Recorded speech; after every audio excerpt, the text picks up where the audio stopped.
Let me tell y'all how I've been hearing something all week. And it's been like in the back of my head, in the back of my mind, in the back of my head. That sounds funny. It's been in the back of my mind all week. But it's like, because I got too much sauce, too much sauce, too much sauce, because you know what paid it cost. Hey, hey, too much sauce, too much sauce, too much sauce, because you know what paid the cost. It's like in my head, like it's been like a background to my days. I'll be washing the dishes and I'll hear it. And then I'll be at the sink like, I think this is it. Okay, let me break down the words. You know, when I refer to the sauce, it's the energy, right? It's sauced up. Just like, for example, the other day I was talking about the industry and how their ideas are in or not in existence, right? So the well is dry. And I said something like, you need to sauce them up, something like that, right? The well is dry. The creativity is dry bones, bare bones, right? And so I said too much sauce, because you know I paid the cost. Paid, excuse me, paid the cost. It's making me think about karma, right? Okay. We live a life full of karmic cycles. Let me put it like that.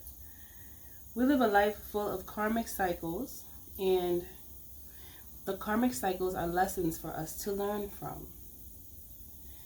Every karmic cycle we go through, the key is to learn from each cycle. We literally are circulating in one cycle until we learn the lesson. When we learn the lesson, it's like another door opens to another cycle, another karmic cycle. And we keep learning until we learn the lesson, because when you learn the lesson, you walk out of the loop. You never stay there once you learn, because it's like, oh, I know better, right? Yes. So too much sauce comes when you pay that cost. The cost of the karmic cycles. The more karmic cycles you go through, no matter how difficult they are, because that's life. We have to go through it to learn, right? You eventually become a master. Hello? Anybody there? Eventually you become a master. And you break out. Ooh, I just heard you break out of the shift, but then I heard paradigm. That was extra. It was very animated. It was very Marvel. It was very extra what I heard. If I could just like somehow do that. So I'm not saying that like, you know what I'm saying.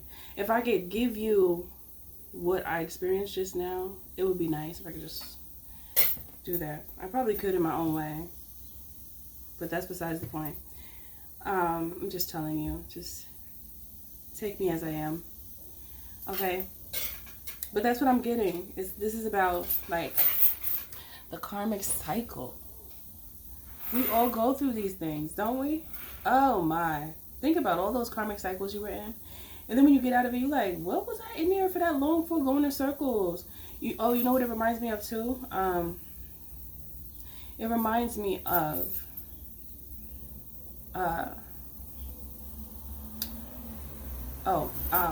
in the Bible it's talking about how God's people are lost in, or were, or are, I'm just saying were, lost in the wilderness for 400 years.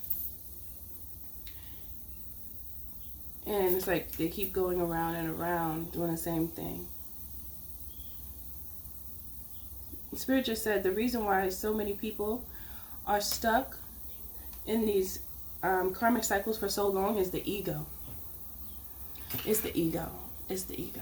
It's I heard the root is out of control. The root is out of control. Oh. I mean, I could see that. I could see that. That makes sense to me. When the root is out of control, you clearly can see that on a person. That is definitely not hidden, because they will be a lot to handle. Too hot to handle, too much. Like hot potatoes, I heard. I don't know why hot potatoes. I think I was thinking about that song, Hot Potato. Or is that a game? I don't know. I just heard hot potatoes. Y'all remember that? I don't know if you ever heard that before, but it was on the internet a while of years ago. And the boy made like a whole little beat off of saying hot potato. He was like, hot potato, hot potato. He was very serious about it. He was. But anyway, he was serious about that. He was so serious that the people felt the energy and it went viral. But yeah, this is about like too much sauce. You get that sauce, right? When you learn. That's where the sauce comes from. You don't just get the sauce. The sauce is a privilege. That is a privilege. Oh. Because I feel like some people mistreat the sauce. They abuse it. They abuse the sauce. Okay? They abuse their energy. They abuse their energy. Is that you, Sunshine? Sunshine? Oh. I don't know. But, what was I saying? Yeah, some people abuse their energy. And they don't know that they're doing it, though. Because their root is, it's not aligned. It's not in alignment with their other energy points. Like, you know. So the root can control a person easy. Because that's the one that wants to do what it wants to do. That is the independent point. That is the point that is like, I know everything I need to know. Nobody needs to tell me anything. I don't need to learn anything from anybody. Okay. The root is kind of rude. Not even kind of. It could be very rude. The root has no filter. The root chakra has no filter. If you just let the root chakra do what it wants to do without maintaining alignment, anyone would be outside just being wild. I heard an untamed beast.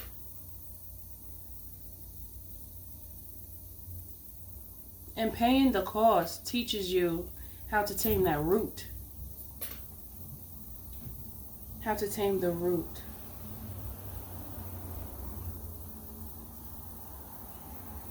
Alright. Now they're talking about sexual desires, okay? You know, teenagers, they go through a phase of, I want to say a phase of arousal. And I'm just saying this because this is a phase that everyone goes through, right? Because you learn a certain aspect of yourself that you didn't know before. And it could cause you to make a lot of mistakes because the passion inside is burning so strongly that it's hard to ignore. You know, it's hard to ignore until you learn how to maintain it. And the crazy part about it is a lot of young people, I don't think they're talked to about this space right here. So that's why you see a lot of young people having kids, and they're kids themselves. And they were driven by their passion, not thinking about the consequences at all.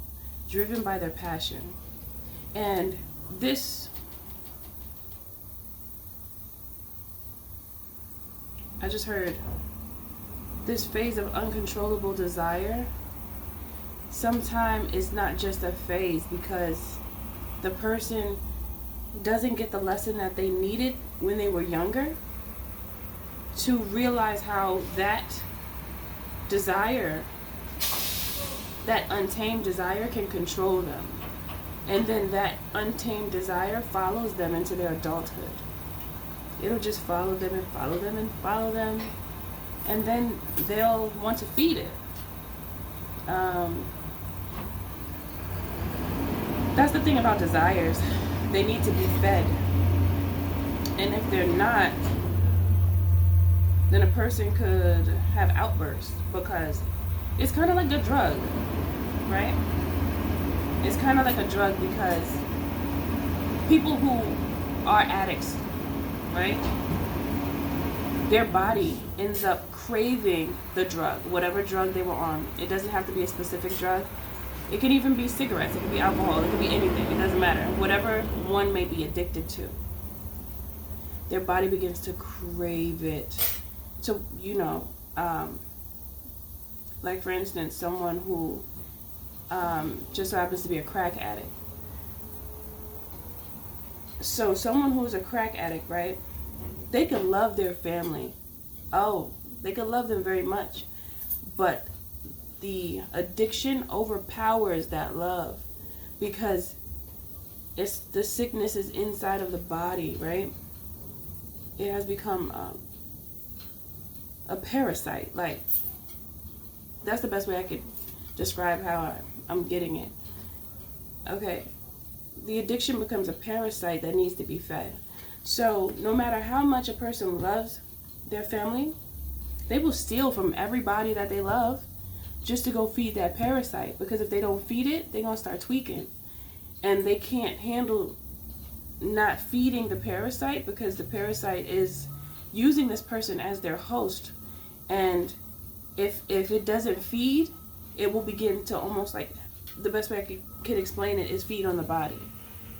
And when I say it feeds on the body, it's like, have you ever seen someone going through withdrawals from not having or taking the drug that they're used to taking? They go through like cold sweats. They're very sick. Let me just put it like that. They're very sick because the parasite, it's almost like the parasite, that urge to want to do the drug, it fights them from the inside out. And it's the same thing with the sexual desire. If you don't learn to tame it, it could really take control of one's life. So this is why it's so important to control that ego. And I heard sometimes you have to trick your ego. Trick your ego? I've never heard that before. What do you mean by that? Sometimes you have to trick your ego? It's tickling my brain. Wait. Trick your ego. I heard like the Joker. Hold on. They're taking me to a place. Trick your ego. Like the Joker. In reverse. Oh, they make me think a lot. Hold on. I like to think, but sheesh. Hold on. Wait a minute. Okay, so when you think about the Joker, the character, the mainstream character that we all know, the one that has the movies, and the face is painted, purple suit, green shirt, just think about the Joker. Clown face, big smile, creepy, intriguing at the same time, right?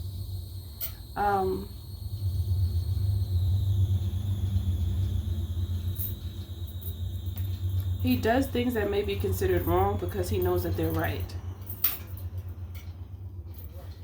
He does things that may be considered wrong because he knows that they're right on according to his belief system, what he believes to be true. He went through a lot of trauma. You ever heard the backstory of the Joker? It was very sad. Very messed up, but I'm not gonna tell you, because maybe that's something you want to go find out on your own. I think it's better when you find out on your own, because it's a build up when you watch the film, right? Okay, so I'm not gonna take that away from you. I'm gonna let you go find that out on your own. But he had a really traumatic experience, right? Okay, now they said, trick your trauma like the Joker. Trick your ego like the Joker. Trick your trauma. Now that's going to tickle my brain too. That's good though. Okay, let me go back. Oh my goodness, they're doing it again. I'm bouncing. Hold on. Trick your ego like the Joker. Be patient with me. my loves? I'm thinking.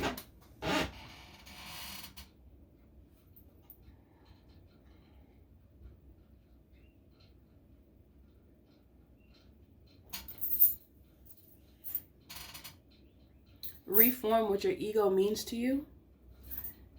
What does your ego mean to you?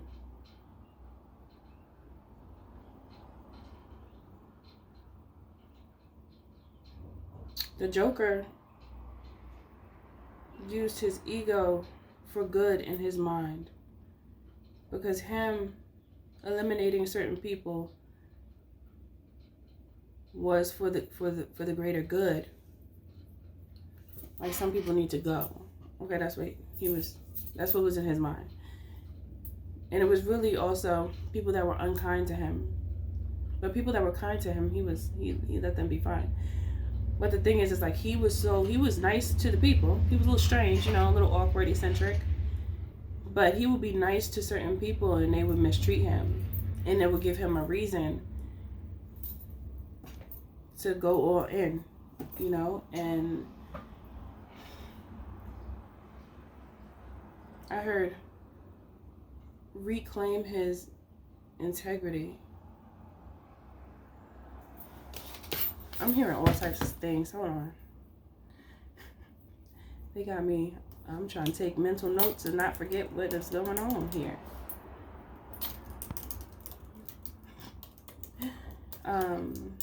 Trick your ego like the Joker.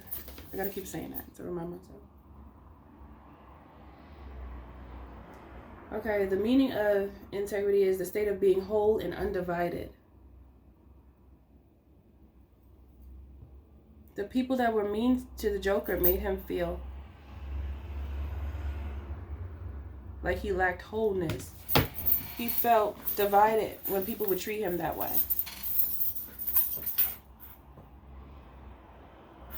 People like that made him feel divisive.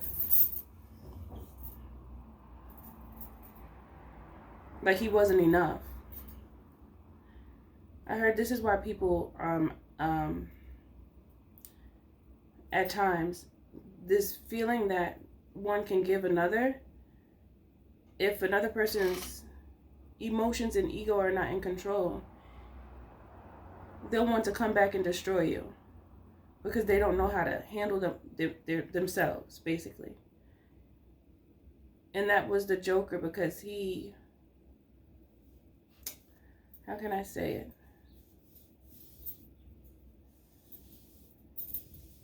I just heard the unhealed Joker is plausible. The healed Joker is plausible, but the unhealed Joker, oh my gosh, they're taking me all over the place. But the unhealed Joker is not. Oh my goodness, hold on.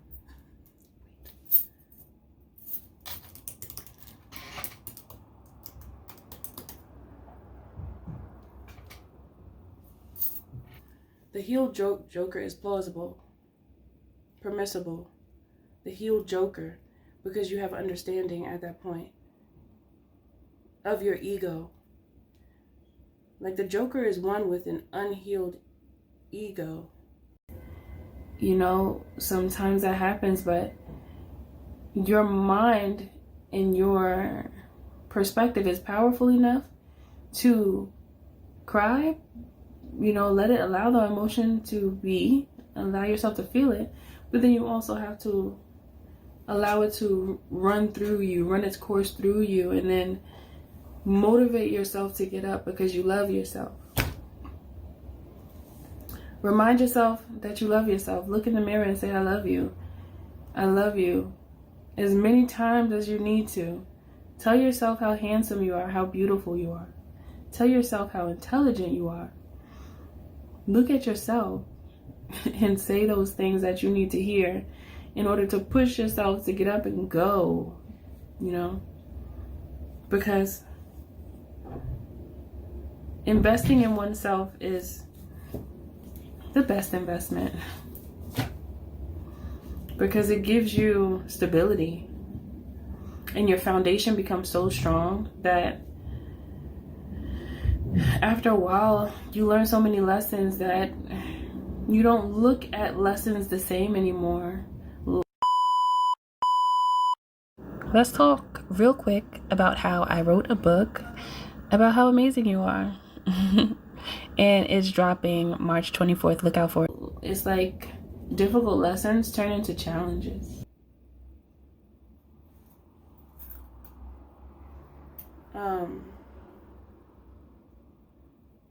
But it's good to be like a reformed Joker,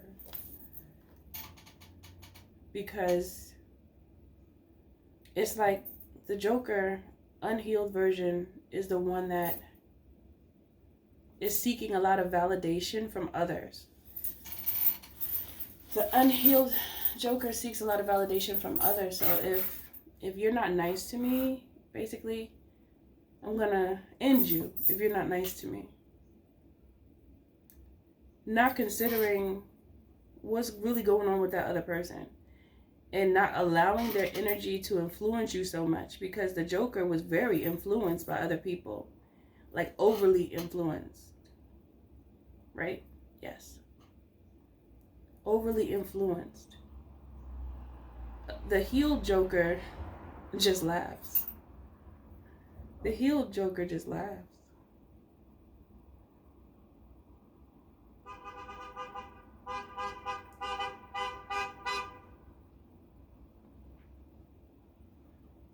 You know, that laughter is a condition that the Joker has.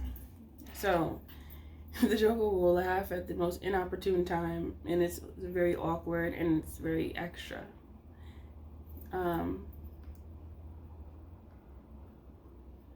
But it's almost like when the Joker is healed, the laugh becomes controllable, because now the ego is controlled. What else did I hear that I wanted to go into?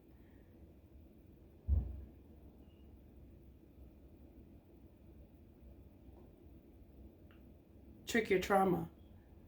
That's what I heard. That's what I heard. The other thing I heard, because I said it by mistake, but I liked it. Trick your trauma. Tricking your trauma makes way for healing. Tricking your trauma.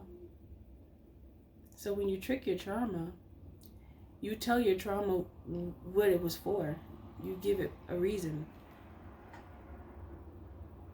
When you give yourself understanding from your trauma and you attach something to it that is that promotes growth in your life, you trick it. You trick it. You trick your own trauma. And this is one of the keys to healing. I'm hearing something.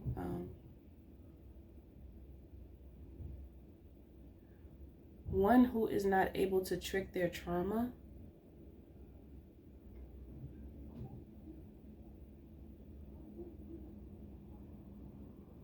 wait a minute.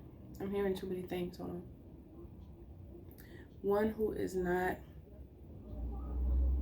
afraid to trick their trauma is one who can't be tricked. I don't know if that's a thing, but I don't know. Hold on.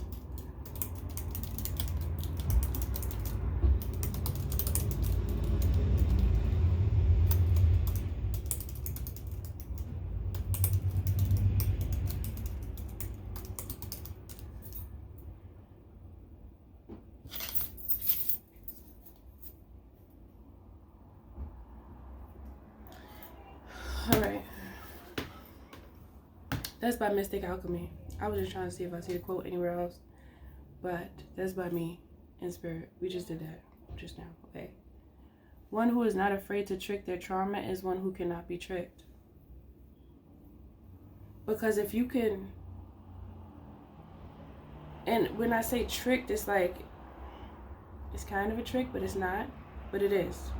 Because you trick your subconscious mind to think differently about a thing. I'm just calling it a trick because it's the easiest way for me to express what I am receiving right now, right? And it makes sense because that's control. Like, that's having control of a thing. that can overpower you, and that can become your beast, that can destroy you. It could become your beast to destroy you. So one who is not afraid to trick their trauma is one who cannot be tricked. Because if you can intercede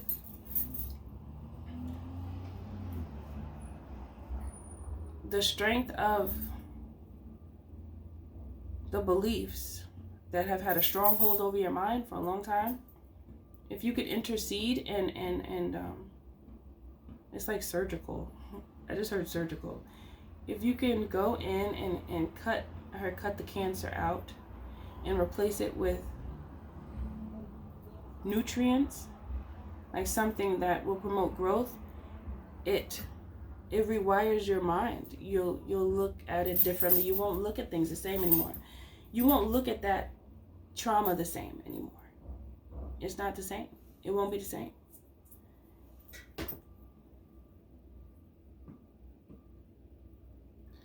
So going back to the beginning with the too much sauce, because you know I paid the cost. You only have such an energy of understanding when you pay the cost.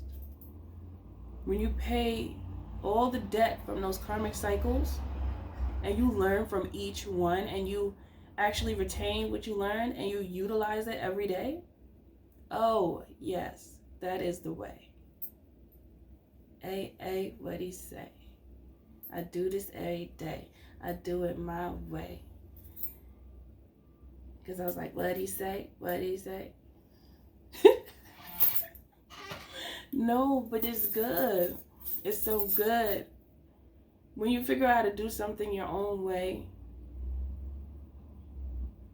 because then you're just going to have too much sauce, too much sauce, too much sauce, because you know I paid the cost. Hey. That's when you're actually proud of your karmic cycles. You have a reason to be proud. You know, a lot of times we talk about karma, like, oh, they're going to get karma for this. They going to get it. They going to get it. Yeah, we know, but we got it too. We did.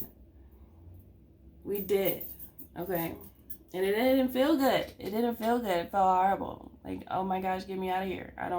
Why? I don't want to, stop. That's what it feels like. But then when you get out, you're like, free. Every time I think about something that's like free, I think about Little Mermaid when she's like, I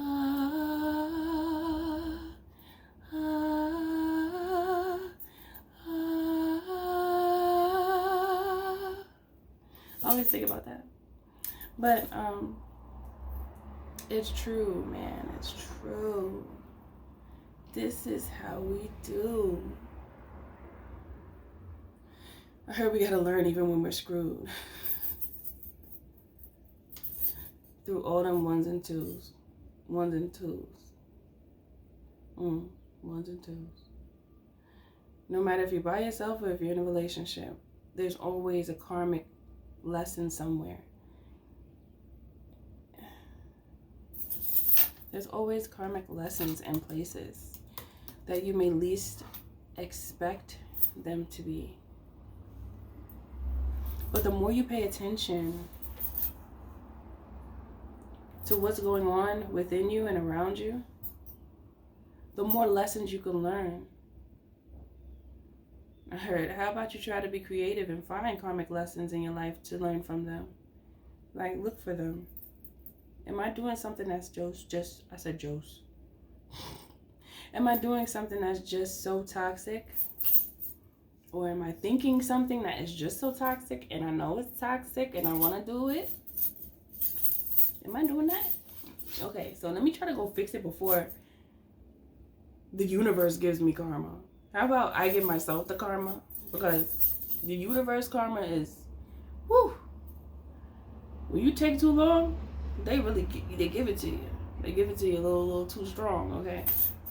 Hold on a minute. Relating to a characteristic of karma. The karmic wheel of life, denoting good or bad luck viewed as resulting from one's actions. Good or, see, that's when you paying attention to yourself. Good or bad luck from someone's actions. You use your mind to think, okay, if I do this, is it going to work for me? Is it going to be bad for me? Did I ever see anybody else do this? If I did, how did their life go when they did that? Did it go good or no? It didn't. For example, somebody's like, you know what? I think I want to smoke. I think I want to tote. I think I want some endo. How about that? I think I want some endo, and I think I want to smoke all day long. And I don't want to do nothing else. I just want to be high, high, high, high, high. Okay, so this is what the person's thinking. Like, they see somebody else doing it, like, you know what, I want to do that. I just want to be high and out of my mind all day. And then they're like, should I do that or should I not? I'm not sure. It looks fun. It looks appealing. Is that something I should do, though? Like, I'm not sure. Let me see. Who else does that? Do I know somebody that just gets high out of their mind all day?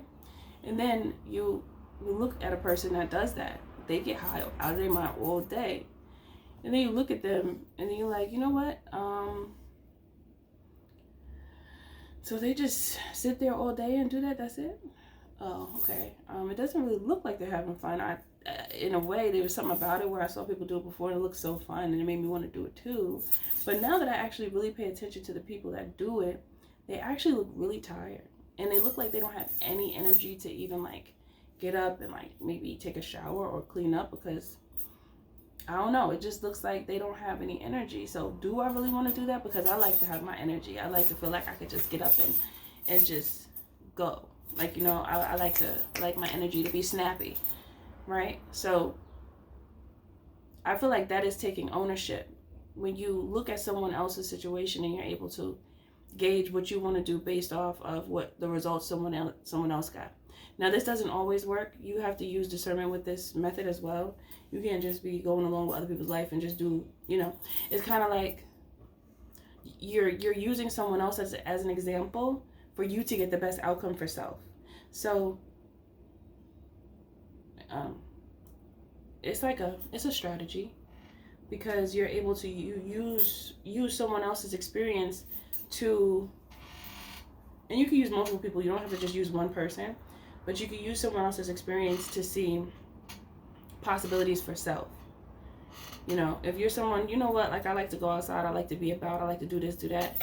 You know, if you go and take that route and smoke all day, you're not going to have as much energy as if you chose to be sober. So the things that you want to accomplish, you're not going to be able to accomplish them if you choose to catch the endo all day, okay? So that's just an example. But see how that's a karmic, I feel like that's a karmic, I want to call it something, and I don't know what to call it. It's being, it's like you're practicing karmic discernment. Is that a thing? How long is this video? I don't know. Karmic discernment.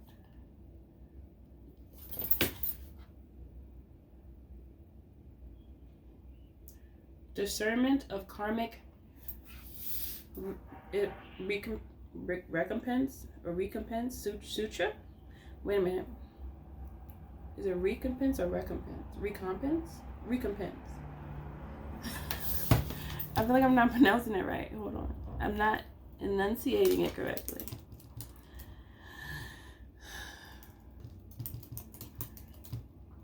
Say it. Recompense. Okay, recompense. Okay, now let me read this to you all, my beautiful people. The following, okay, hold on, because we're about to go, hold on, should I go that? I'm trying to get to a point. Let me see. Discernment of karmic recompense sutra. Thus I have heard. At one time, the Buddha was staying at Shravasti in the Jeta Grove. Oh my. See, this is a whole story. I want to get to a point, though. Let me see if I can find a point real quick, because they're about to take me on a storyline. Okay, the Agamas are the Chinese translation of a Sanskrit recension of the Buddha's pre-Mahayana teachings. That's me trying to flow through it like I know that word, because I don't. But Mahayana, that's the word, okay? I have not yet located where it is in the Taisho. Tripikita? Tripiki. Hold on, I'm gonna try. Hold on. Sometime. Tripitiki. Tripitika. I gotta slow down. I can't go that fast. Taisho Tripitika. Okay, there we go. I don't know how they can say that fast. I think, well, you probably can if you say it a lot. But when I do, I will make a note of it here. This particular sutra was recommended by the founder of Won, or One. It's WON.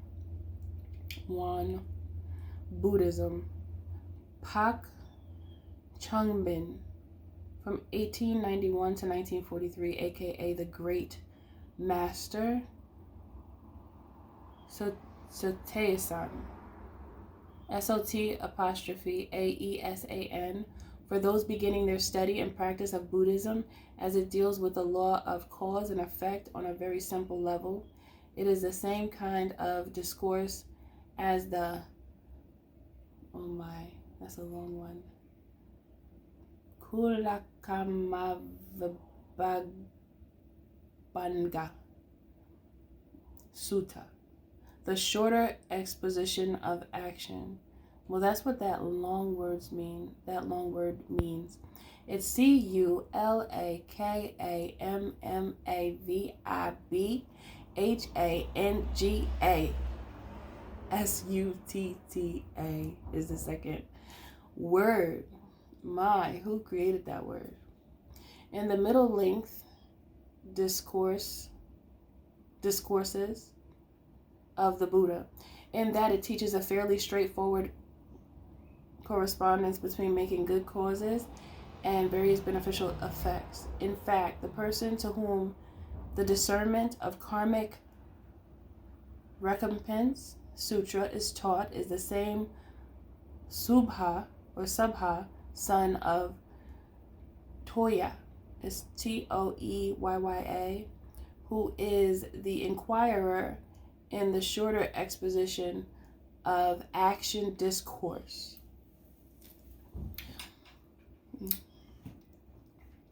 Okay. The sutra, however, goes into far more detail about the different categories of karma and their recompense than the latter.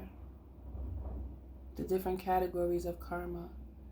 The sutra is pretty straightforward, but there are a few areas where some of my other articles might provide some more context. The article on the page of Karma and Rebirth will provide more background on the Buddhist teachings of karma, and in particular, the article Intentional Actions and Their Consequences. Yeah, intentional actions and their consequences is that's really what I'm getting at when we're talking about the Joker and talking about being more intentional when it comes to decisions that have to do with the ego, as well as decisions that you make for self. I think many times people make decisions based off of like what everyone else is doing, or what seems to be cool, but it's not very intentional. They just do it because it seems to be acceptable from a societal standpoint. It has nothing to do with themselves. They're not thinking about themselves. They're not thinking about what they really want, or they may not even know what they want yet, but people just kind of like, that's just going along with the get along. You see other people do it and it looks a certain way to you, and you see how people perceive it, and then you want to be perceived in that same light, regardless of if you truly know if it's morally or ethically correct or not. It's like, I'm just going to assimilate to the ways of my environment, regardless of if it is in alignment with how I truly feel inside. I just heard you know how many gangsters never wanted to be gangster? but they had to assimilate to their environment. Food for thought. Okay, so intentional actions and their consequences. Now let us focus on what the Buddha had to say about the law of karma itself. What it is and how it functions. As shown above, the Buddha defined karma as intentional or volitional. I never used that word before. Volitional actions of thought, word, and deed. These intentional actions of karma then become the seeds that will eventually come to fruition in good or bad ways depending on the quality of the karmic act.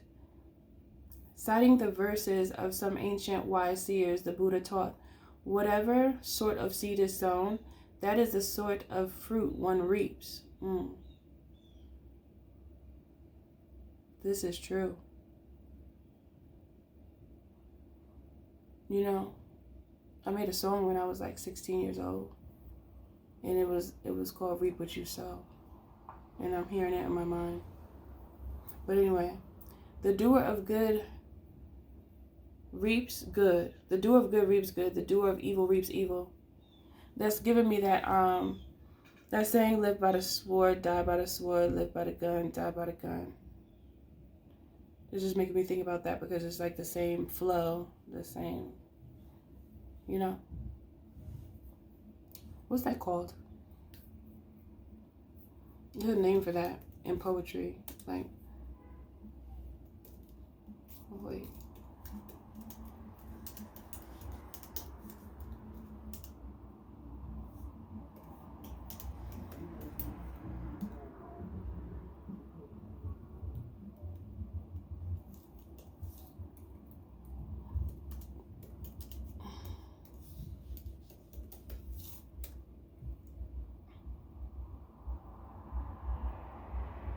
It can be helpful to think of the rhythm in poetry as being like a beat in music. In poetry, this pattern of the stressed and unstressed parts of words is called the metre. I don't know if I'm pronouncing that right, but it's METRE. I don't know if I'm enunciating that right. Which is the number and the type of rhythmic beat in the line of poetry.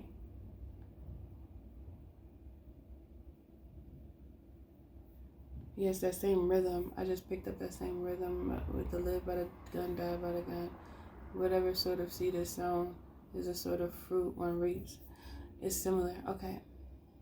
So yeah, it's like, what seeds are you sowing in your life, right? Okay. Too much sauce because you know I paid the cost. The only way that you're going to get the energy that you truly desire in your life, the highest energy, is to go through the karmic cycles and learn from them, and remember what you learned throughout your life as you move. You can't forget the lessons, and you can go through karmic cycles and not learn from them, but that's not a good idea, just because you're gonna end up going through it again. And who wants to go through that again? You know, I remember I was having a conversation with somebody one time,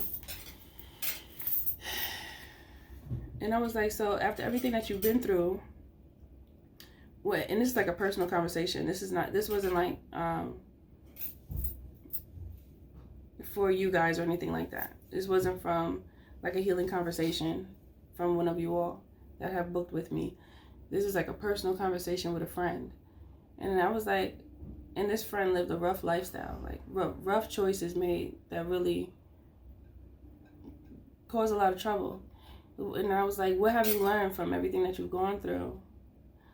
I was so surprised at the response because I just feel like this person has more of a, they're so opinionated, and most of the time I agree with what this person says. Many times I do, but so to hear this response was like actually alarming to me, and I wasn't expecting it. But they were like, oh, I don't think about that. I don't think about, what I've learned from it. I just, it just happened. That's it. Like, really? You don't reflect? Oh, I just heard a person with no reflection can't see themselves. If that's true, yes. A person with no reflection, a person with no reflection can't see themselves. That is, why don't they have any reflection? Because they're not reflecting.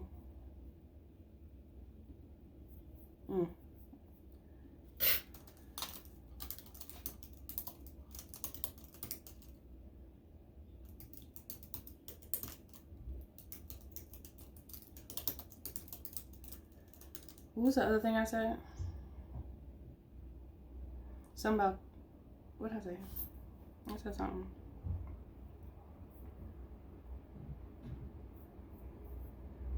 Hold on. Oh, that's what I said. One that can trick their trauma can't be tricked. Something like that. I gotta listen back to the video to see exactly what I said, but it was something like that.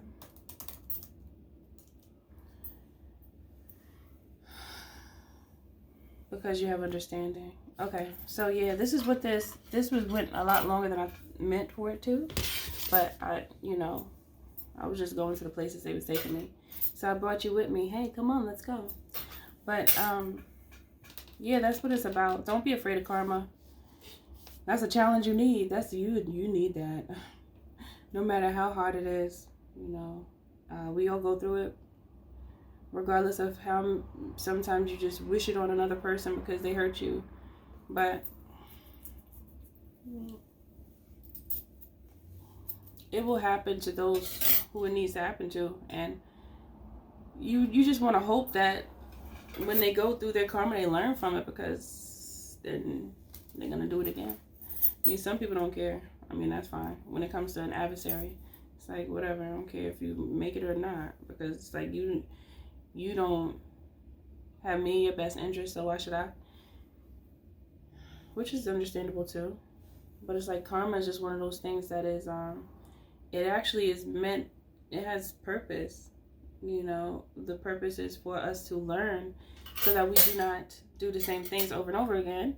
And then also, it's a good idea to take intentional action and use discernment when it comes to like karmic paths, because you can learn yourself out of a certain karmic path that you don't even have to go through if you would do research in that moment on self and other individuals that have experienced already and have results.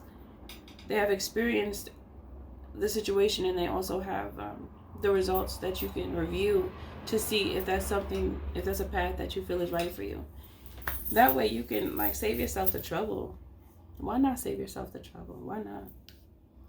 So I think that's all it was about. They brought the Joker in here, came to visit and say what's up.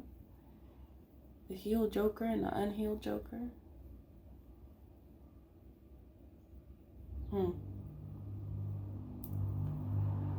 I'm the healed Joker. That's me. I am. Because I be laughing. Things be funny to me now. Things I used to get mad at now is funny. I used to really get mad. Like, I would be so, like, distraught. Like, but now, when you take time with spirit and you take time with yourself, there's so much there's so much that is given to you because you want it. It's given me that saying, those who seek shall find. Those who seek shall find. So be a seeker. I'll see you in the next message.